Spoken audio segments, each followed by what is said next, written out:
बहुत ज़्यादा खुशी है। इनफैक्ट जो हमसे सब लोग जुड़े हुए हैं वो लोग की भी सुबह से कॉल्स आ रहे हैं और मैं तहे दिल से शुक्रगुजार हूँ सलमान साहब की, सुप्रीम कोर्ट की, कि उन्होंने हमें इतनी बड़ी खुशी से नवाजा है। जो हमारे साल का आगाज़ हुआ है वो बहुत अच्छा है और अल्लाह ताला आने वाले वक्त में और सब जो मायूस हुए हैं उनको भी अल्लाह ताला आने वाले वक्त में खुशी दे।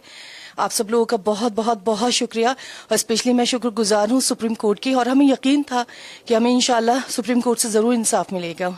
उनके लिए तकलीफ तो है, जाहिर सी बात है कि, लेकिन इंशाल्लाह हमें उम्मीद है कि आने वाले वक्त में जिस तरह से आज इंसाफ हुआ, आने वाले वक्त में उनके साथ भी इंशाल्लाह ताला इंसाफ ज़रूर होगा। अल्लाह ताला ने चाहा तो जो खुशी आज हमें मिली है उनकी फैमिली को भी इंशाल्लाह ताला अल्लाह ने चाहा तो उनकी फैमिली को भी वो खुशी मिलेगी। मैं शर्जील के चचा होने के नाते, गार्जियन होने के नाते, मैं ये सबसे पहले मुझे तो ये बहुत बड़ा धक्का लगा ये सुन के।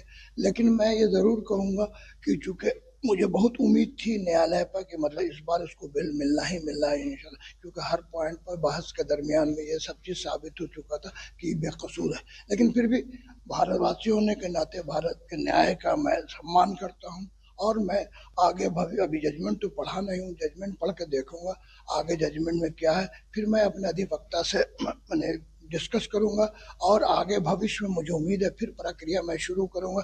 और मैं न्यायालय का हर पॉइंट पर स्वागत करता हूं और न्यायालय जो भी करे, लेकिन मुझे उम्मीद है कि मेरा भतीजा बेकसूर है शर्जील इमाम और उनको बेल मिलना ही मिले, भले जो लेट हो या सवेर हो। लेकिन मैं अधिवक्ता से जजमेंट पढ़कर पूरी डिटेल डिस्कस करूंगा, उसके बाद फिर प्रक्रिया आगे शुरू करूंगा। 7 लोगों का प्रोसीड किया गया था जिसमें 5 को जो है जमानत मिली। हाँ, तो ये मैंने कहने का मतलब 7 को बेल दे दिया, 2 को क्यों नहीं दिया ये तो कोर्ट ही नहीं जाने। लेकिन बहरहाल हर इसका आदमी का, भारतवासी का ये कर्तव्य बनता है कि न्यायालय जो भी करे उसका सम्मान करना, चाहे पक्ष में करे या विपक्ष में करे। लेकिन मुझे इस बार पूरी आशा थी कि इस बार हमारा भतीजा को बेल मिलेगा इंशाल्लाह। अब नहीं दिए तो भाई जजमेंट देखते हैं, जजमेंट में क्या है, फिर मैं अपने अधिवक्ता से डिस्कस करूंगा इसका डिटेल और उसका फिर मैं प्रक्रिया शुरू करूंगा। 7 लोग वहां पर दरखास्त दिए थे जमानत की, तो पहले तो मैं अफसोस जाहिर करूंगा कि उसमें से 2 लोगों को जमानत नहीं मिली। अलबत्ता जिनकी जमानत मिल गई वो बड़ी खुशी की बात है। लेकिन जो बात हुई है कि जिनकी जमानत मनसूख कर दी गई, बेल नहीं दी गई है, उसकी कोई माकूल बात समझ में नहीं आई है। केस तो चलना है, 5 साल हो गए, लेकिन उनको मजीद उनकी बेल को रोक देना ये हुकूक इंसानी के खिलाफ है और ये नेचुरल जस्टिस के खिलाफ है। उमर खालिद और शर्जील इमाम को अभी तक भी बेल नहीं मिली है, इसको लेकर क्या कुछ? यही कह रहा हूं मैं, 2 लोग जो हैं जिसमें उमर खालिद है और शर्जील इमाम है, इनका कसूर यही था कि वो सीए और जो एनआरसी की जो कैंपेन थी उसमें उन्होंने बढ़ चढ़ कर हिस्सा लिया था। क्या हुकूमत की पॉलिसी से इख्तिलाफ रखना या हुकूमत की पॉलिसी के खिलाफ प्रोटेस्ट करना इतना बड़ा जुर्म है कि वो 5 साल से सड़ रहे हैं और उनको बेल नहीं मिल रही। अभी हम तो इंसाफ नहीं, इसे बेल का मुतालबा कर रहे हैं। ये बेल ना देना हमारे नजदीक सख्त नाइंसाफी है जो उनके साथ हो रही है। Bail to the other 5 are concerned, it's a welcome order and should have been done much earlier. As far as the denial of bail to the others are concerned, this is the demonization of an activist, Omar Khalid. His entire record of work has shown that he believes in the secular values of the Constitution of India. And to deny him bail on separate grounds based on what can only be called demonization of an activist, I think is unfortunate, it is disappointing, and we expected better from the Supreme Court of India. जहां तक मैंने देखा है और सुना है, supreme court ने पूरे कॉन्स्पिरेसी के एविडेंस को परीक्षण किया और गंभीरता से समझा कि इनका मामला बेल देने के लायक नहीं है, क्योंकि ये उसके मूल सूत्रधार थे। और बार बार जो उनके अधिकारों की बात करते हैं, मैं किसी का नाम नहीं लूंगा, तो एक बात अवश्य कहूंगा कि लगभग 50 से अधिक लोग मारे गए दंगे में जो इन्होंने शुरू किया था। उसकी जिम्मेदारी कौन लेगा? यह है कि नहीं विषय? इसलिए हमेशा एक पक्षीय बात ठीक नहीं है।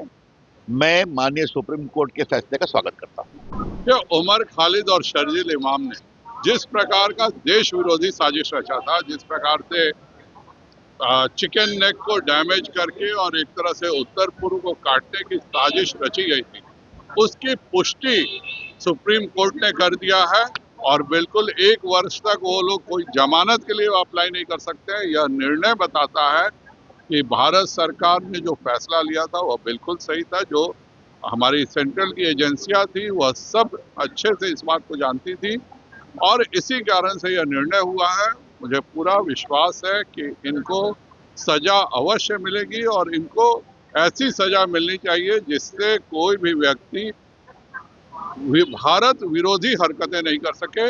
इन लोगों ने जिस प्रकार से एक पढ़े लिखे व्यक्ति होने के बाद जिस प्रकार से साजिश किया था, उसको सुप्रीम कोर्ट ने मान्यता देते हुए सही फैसला करके सही सबक इन दोनों को सिखाने का काम किया। अरे यार के जो व्यक्ति उमर खालिद जैसे व्यक्ति के पक्ष में बोलते हैं वो लग रहा है मेरा हाथ आ जा, तुम्हारा हाथ आ जा के विरोध में। ये उमर खालिद वही हैं केवल जेल में नहीं नारा लगाए थे, तो क्या करें हम? बल्कि उन्होंने योजना बनाई थी चिकन नेक को भारत से काट देने का।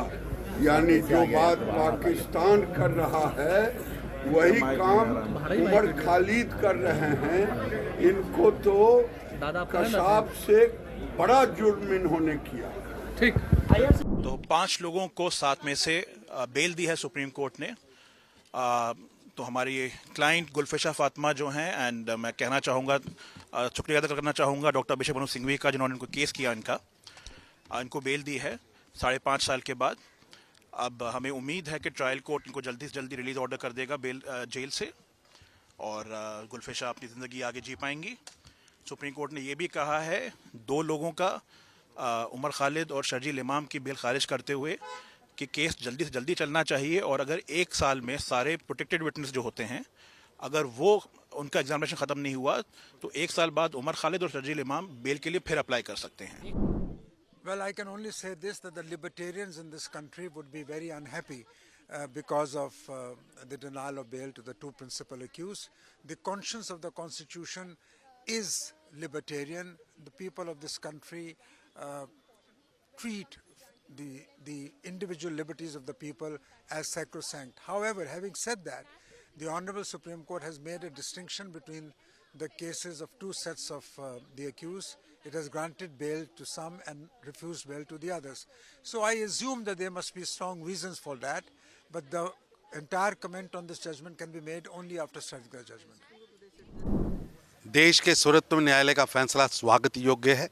ये वही लोग हैं जो भारत के खिलाफ टुकड़े करने के लिए षड्यंत्र रच रहे थे, साजिशें रच रहे थे।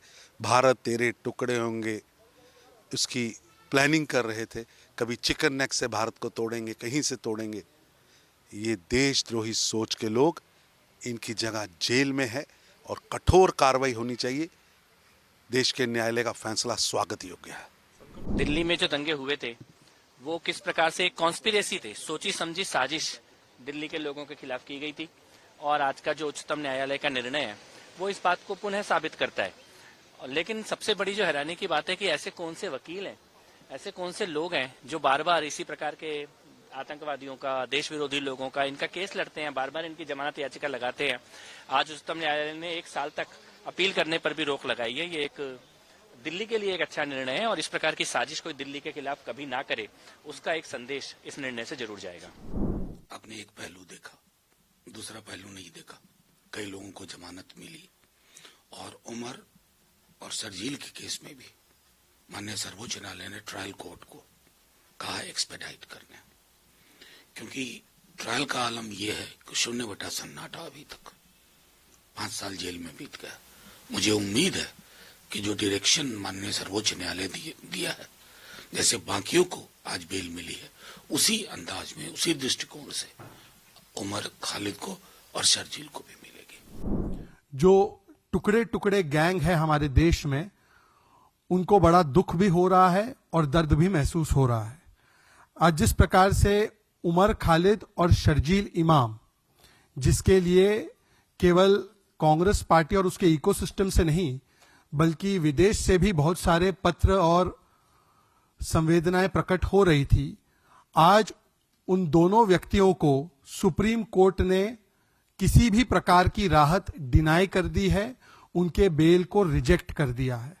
और केवल बेल रिजेक्ट ही नहीं किया बल्कि ये भी कहा कि जो इस प्रकार का अपराध उन्होंने किया है, प्रथम दृष्टया आतंकवाद और दिल्ली को जलाने के जो भी चार्जेस उनके खिलाफ लगाए गए हैं वो प्रथम दृष्टया सही साबित होते हैं। वो क्वालिटेटिवली एक डिफरेंट फुटिंग पर है, मतलब कि कोई आम अपराध नहीं किया है, बहुत ही गंभीर अपराध, देश को टुकड़े टुकड़े करने वाला अपराध, इस दृष्टिकोण से उसको देखा गया है।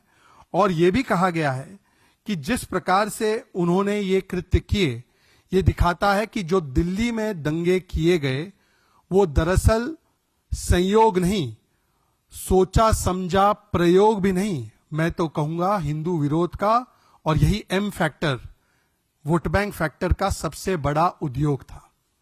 ये दंगे जो थे वो स्पॉन्टेनियस नहीं, स्पॉन्सर्ड थे। ये जो दंगे हुए वो ऑर्गेनिक नहीं बल्कि ऑर्गेनाइज थे। और उसके पीछे की मंशा थी कि यहां पर, जैसे अभी हमने हाल ही में कई देशों में देखा है, जिसके लिए दुआ इबादत भी रोज कांग्रेस के लोग, समाजवादी पार्टी के लोग करते हैं, कि हिंसात्मक रूप से यहां पर सत्ता का तख्ता पलट करवाया जाए।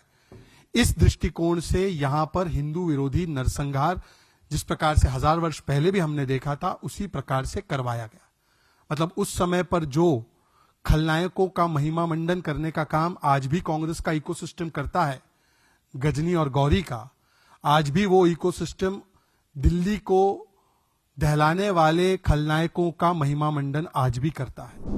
माननीय कोर्ट द्वारा जो दिल्ली दंगों के आरोपी शर्जील इमाम और उमर खालिद की जमानत की अर्जी को खारिज किया गया, हम माननीय कोर्ट का स्वागत करते हैं।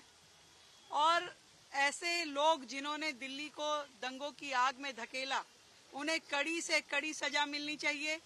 और वो लोग, वो पॉलिटिकल पार्टीज जिन्होंने ऐसे दंगाइयों का सहयोग किया, उन्हें भी कड़ा संदेश मिलना चाहिए, वो भी सजा के भागी हैं।